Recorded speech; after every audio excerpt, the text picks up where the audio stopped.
नमस्कार। आज मिति 2082 साल वैशाख महिनाको 11 गते बिहिबार। आज मैले उदयपुरी स्रष्टा कविवर माधव पोखरेल घोज्याङ्ग्रेज्यूको सरकार नै छ बहिरो शीर्षकको कविता वाचन गर्न गइरहेकी छु।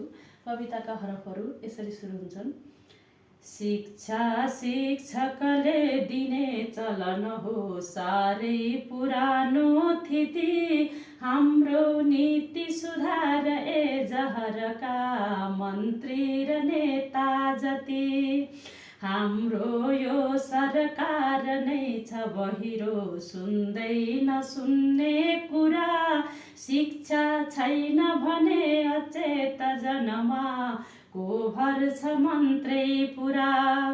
शिक्षा कानुनमा गमा सरहरू सङ्घर्ष गर्दा भए, नेता नीतिविहीन आज किन हो बेकार बन्दै गए।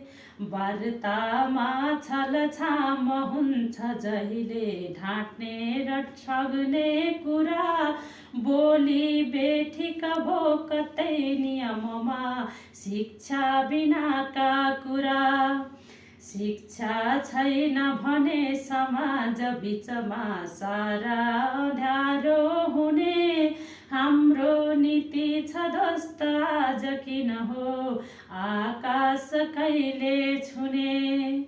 कालो बादल लाग्छ सागर भरी आकाश गर्जन्छ नि, नेता औ सरकार भ्रष्टपतिका साँडे सरी हुन्छ नि।